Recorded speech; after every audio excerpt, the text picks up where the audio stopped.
Подпредседателя.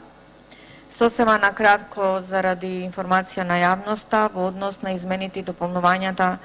кои заедно со колегите пратеници од Комисијата за транспорт и врски ги поднесовме се со цел да се допрецизира делот или уредбата со која се уредуваат условите за избор на директор на ова јавно предпријатие, Македонска радиодифузија. Поаѓајќи од фактот дека јавното предпријатие Македонска радиодифузија, кои согласно новите пак измени и дополнувања кои што само неодамна ги имавме и расправавме по истите на пленарна седница, добива нови задолженија, има зголемен обем на работа, а знаеме врши дејност од јавен интерес во областа на електронските комуникации и сметавме дека досегашните услови при избор на директор на ова предпријатие дава една поголема, да речам, широчина во однос на образованието, а како што знаеме се работи за една институција со строго прецизирани, одредени активности за кои што пак е потребно точно, прецизно, односно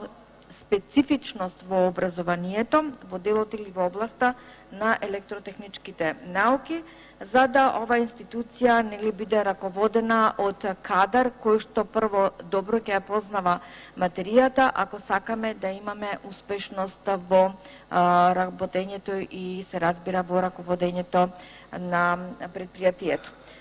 Имаме интервенција во членот 14, како што кажа, во однос на образованието на директорот. До сега, колку за јавноста, сакам да прецизирам дека за директор на јавното предпријатие можеше да биде избрано лице кое е државјанин на Република Македонија со завршено високо образование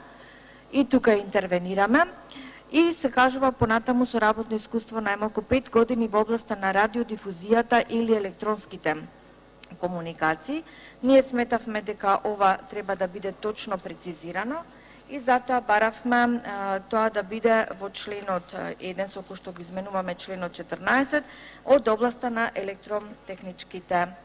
науки да биде ставено како